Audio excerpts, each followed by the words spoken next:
were shot this weekend, and reaction was, so what else is new? Or that since January, 37 children have been shot dead, and reaction was, oh, it all depends where you live. Well, in Detroit, they don't imagine those horrors, they live them. Many Americans find the problems of the inner city to be too overwhelming, too much to comprehend, too many powerful forces. Well, tonight we can report about a ray of hope in all of this. It's because of a remarkable group of mothers in Detroit and a movement they have started. Stone Phillips has the story. Let's all stand and start our meeting with prayer. Teenage murders in the Motor City are bringing parents together. Bless the hearts that bleed, that are saddened by the loss of children. We ask that you give us the strength to go on.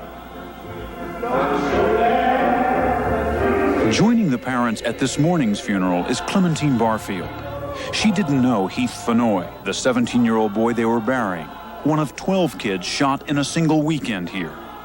But she knows what it's like to lose a son, and our story is about her efforts to end these killings in a city where bullet wounds are now considered a public health problem for the teenage population, where funerals and prayer meetings are an everyday occurrence, where parents are emotionally coming apart at the seams.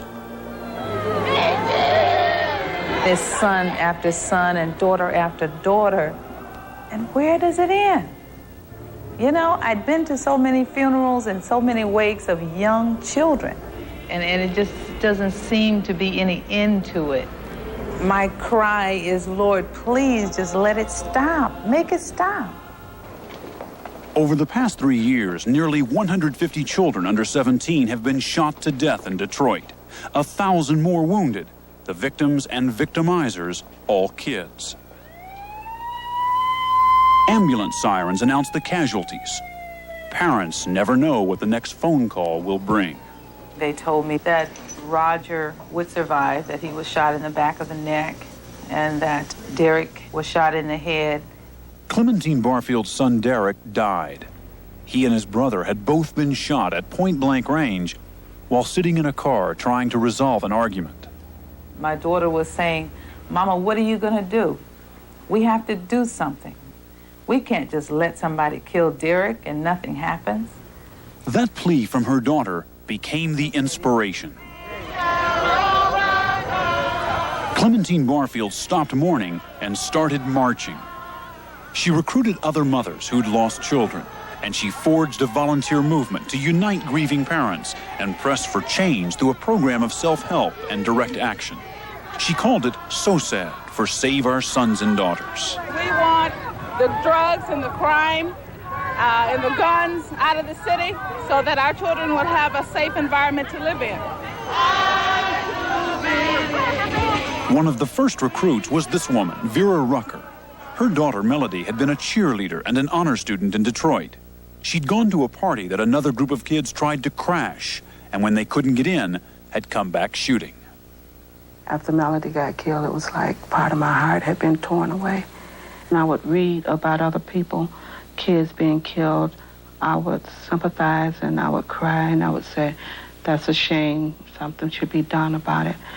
But I've learned that I was a part of that too. Yvonne and James Lawrence, sitting at the end of the table, were shocked into action last June. This is their first SOSAD meeting, where parents are encouraged to share their sorrow and their anger. And incredibly enough, they felt hesitant about speaking up because while the other parents had all lost children, their 12-year-old was only wounded. We might not be having as much stress as everybody else in this group.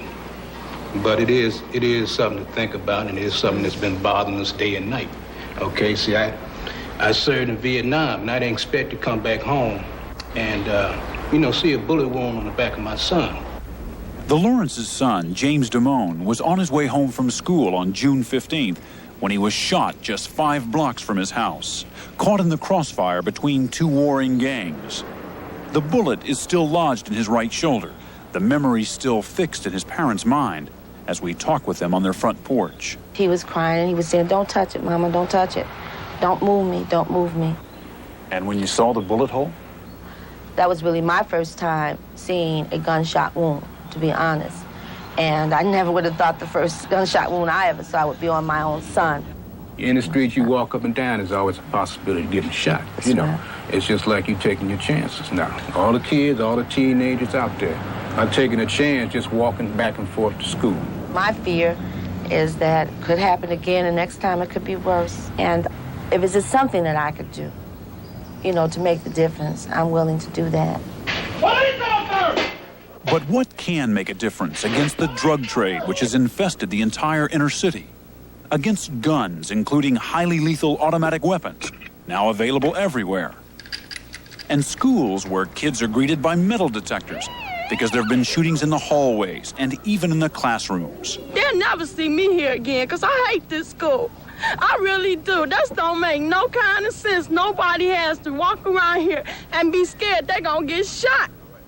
Can people like the Lawrences joining SOSAD make a difference? They can help us in terms of support.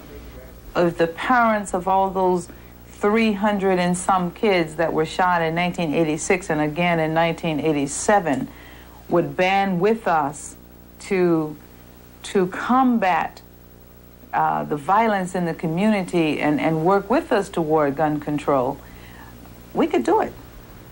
For Clementine Barfield, the commitment to SOSAD is full-time, despite holding down a regular job.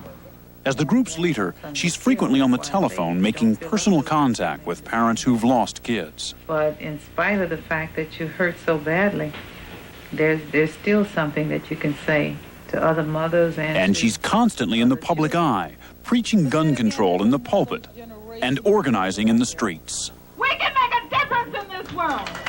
If you don't do it for yourself, do it for the children. Let's teach our children. You don't strike me as the rabble-rousing activist type. But then again, I guess that's the whole point of SOSAD, a movement by ordinary moms who just happen to have shared a tragic experience. That's right. We were parents who loved their children and cared about their children and wished that we could have protected them from what happened to them. Many adults cry out for God when things happen to them, but a child cries out for his mother. And somehow, I knew that somewhere in my child's last moments, he thought of me. And I wasn't there to help him and could not be there to help him. And I'd like to save another mother from that kind of anguish. They kill your children, and before you can get home, they're usually gone.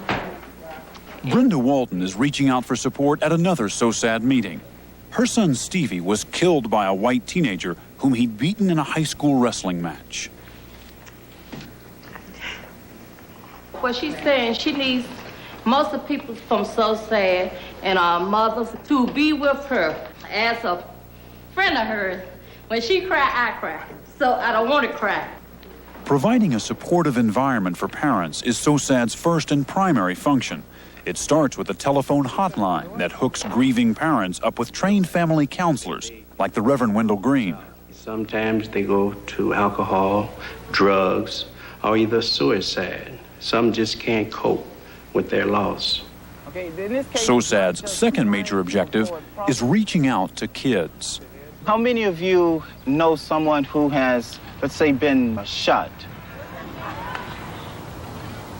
I went to Danny Brown's funeral. A guy named James Ballinger, a friend of mine, they call him Poncho. So I've been to quite a few funerals. Most kids today don't have any fear about what they're doing. They look at, like he said, he look at the money, he look how, it look good in his eyes, but they don't know the results of it, how bad it is. At workshops like this one, kids are taught strategies to avoid arguments and situations that could escalate into violence. Where you can sit down together and talk about many of the things. The third objective is organizing neighborhood rallies like this one, where young people recruited by SOSAD talk firsthand to their peers about the dangers of the drug culture. Some of you know I got shot in the chest with a .357 Magnum. 21-year-old Jesse Fair used to sell crack around this neighborhood. Now he's working with SOSAD. He says his crack days ended at the dope house just behind us when the unlucky squeeze of a Russian roulette trigger left him with only one lung and scars he shows kids in schools and on the street to promote SOSAD's anti-drug crusade. Can you show me, Jesse, can you show me where the bullet went in? But the bullet went in right here. Okay. And I left this thing. This is where they operated and took your lung out. Yeah. Jesse says what SOSAD's up against is the powerful allure of drugs and drug money, something he knows a lot about. Now, I've heard of a guy dealing crack in Detroit could make $1,000 a day. Yeah, it's possible, yeah. Maybe more than that, a day. It's a lot of clothes. A lot of clothes. A lot of girls hanging around. Women, you know, that's what it is. But materialistic values aren't only being taught in the street. Errol Henderson, a college student also working with SOSAD, says too often they're being taught in the home as well. A lot of the values that mom and dad were teaching, instilling in them the importance of education, they instilled in them the importance of education for the wrong reason. Go to school so you'll get a job and you'll have a nice home. Well, these people said, well, I'm rolling, I'm selling cane, and I got a good job. I make more money than you. I don't need school. I agree with that. That's part of our problem. But when we start getting to root causes of the problem, it's much more in depth than just being the family's fault or the family's responsibility. There are a lot of other contributing factors. There is unemployment and underemployment. There was a time in Detroit when young people got out of school thinking that they could go into the factories and get jobs. They can't do that anymore. General Motors has closed most of its plants. Those jobs are gone. The factories are gone. The hope is gone. We got to save our city. I said Detroit. Detroit. Belong to Jesus. Belong to Jesus. Belong to Jesus. So far, SOSAD has deliberately steered clear of pressure politics and confrontation. But neighborhood rallies like this one draw only a limited audience. And the question, as the frustration mounts in neighborhoods like these, is whether SOSAD's consoling message will have the power to bring real change. Real change is what's needed in these streets. And even Mrs. Barfield, a symbol of hope to many, is open about her doubts and frustrations. The burden of seeing all these children just going to waste is getting to be too much. I can't continue to deal with it. We can't continue to deal with it as a society. We cannot continue to sit back and let these children get killed this way. What kind of human beings are we? Everybody should feel a sense of connectedness to this. That sentiment was expressed most powerfully in a poem by Errol Henderson, a cry of pain and a call for help. It's dedicated to Miss Clementine Barfield and Miss Vera Rucker. It's called So Sad, and it's about the war zone. It's so sad when they die so young in a city where no one cares. There are too many funerals and too many guns, too many swords and not enough plowshares. I've never held ill feelings to anyone till I found my child was dead. Till I found my child was dead. Till I found my child was dead and I saw her, I swear, right before the shots. It's so sad when they die so young. It's so hard to hear another funeral song sung. Why should it take hundreds of young lives to make people see that only in death does there seem to be equal opportunity? But I saw her, I swear, right before the shots. Bloodstains are all I got. Bloodstains are all I got. Bloodstains are all I got. Stone, have these women made a difference? Barbara, they have. Detroit has had the unhappy distinction of being America's youth homicide capital. In fact, in 1986, the rate of murder amongst young people was twice that of even the closest other city, which happened to be Los Angeles, where there's been so much gang warfare.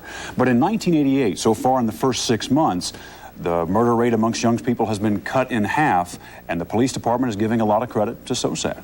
If you had to name one thing that was the most effective, what would it be? I think it's this recruiting of the young people to help them get the message out, to stay away from things like drugs. There's no future in it, and at worst, it can get you killed. Thank you, Stone. We'll be right back. In the pizza delivery game, the Noid can zap ordinary Advocates said it was good, but not good enough. The bill is not perfect, and it is no one's first choice.